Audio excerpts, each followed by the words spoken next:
Hi everyone, welcome to our latest installment in the No BS model review series. This week's subject is Moonshot AI's Kimi K2 model, which is being branded as the best open source reasoning model currently out there. In this episode, we'll go a little bit into what Kimi K2 is. We'll try it out in action and see what we think, and then we'll finish on some concluding remarks about Kimi K2's impact so far.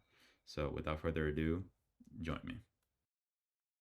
Okay, so we're here in the Moonshot AI model page for Kimmy K2 Instruct, which is the instruction following model.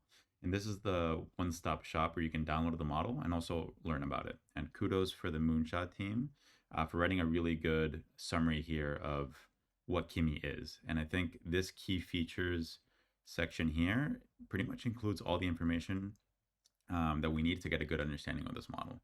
So the first key innovation that they claim is the model size. So it's a 1 trillion parameter mixture of experts model. So let's unpack that. So the total parameter count is 1 trillion. So that's huge. I think that's the biggest open model released to date. And it's using a mixture of experts architecture. So that is the same architecture as DeepSeek v3. And they claim that their architecture is actually inspired by DeepSeek v3. So here we see an example of open source building on top of itself to get better results. So the second thing is this new optimizer called Muon Clip. So what they claim is that basically there's a fixed set of tokens out there, of good quality tokens out there, and we're running out of those tokens. So it's kind of like oil. We're running out of oil, basically, of the fossil fuels. So what they claim this new optimizer can do is be more efficient during training. So for a fixed amount of tokens, you get just better results. The model is just able to learn better using this optimizer. I don't know that much about the mathematical details of the optimizer. If you do, please post in the comments, and we can curious to learn more about it.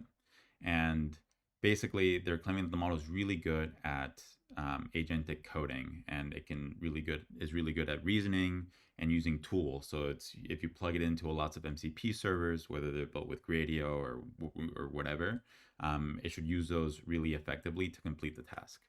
So over here, they put a little small file or a little small image with some results with their benchmarks. So I've opened it up here and we can kind of take a look. Basically, long story short, they evaluated Kimmy K2 against DeepSeek, Qwen, and some proprietary models. And basically, Kimmy K2 is better than all the other open source models. They're also claiming it's better than OpenAI GPT 4.1, and it's almost as good as Cloud 4. So here you can kind of see the differences. They're claiming that's the best on live code bench v6. So basically, long story short, this model is really good at agentic use cases and coding. So with that being said, let's take a look at two websites where you can use Kimmy K2 on an agentic task, an agentic coding task, and let's see how well it does. Cool. So we're here on Deepsite, which is an application hosted on Hugging Face where you can vibe code with the latest open source models. So here I'll go to the settings and I'll select Kimi K2 Instruct as the model. And then, yep.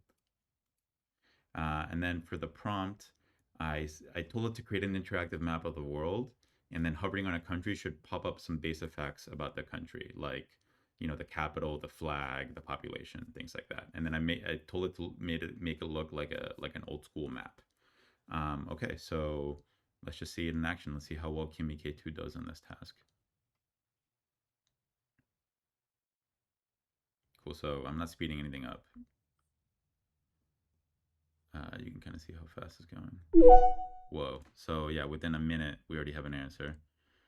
And this is actually pretty cool. So obviously there are some, bugs here. So some things are showing up as unknown, no flags, anything like that. But the map is pretty accurate. It did follow the style guides pretty closely. And then, I could always just ask it to fix whatever data issue is happening here. I'm sure it's just like a small bug. But overall, yeah, that's very impressive. The inference was really fast. So that's one of the benefits of open source is that by letting sort of inference providers have access to the model, they can optimize it really well. So you see how fast that was, despite this model being 1 trillion parameters. So that's super cool. So I wanted to try Kimmy K2 again with a different app. So now I'm using AnyCoder, also hosted on Hugging Face, and it lets you vibe code websites really easily. And it's really good at redesigning things. So you can upload an image and it'll redesign your website based on that image. It also has web search. And here you can see that we're also using Kimmy K2. So I just told it to redesign my website in a cyberpunk aesthetic. So we'll see what comes up. You can see here the inference is going pretty fast as well.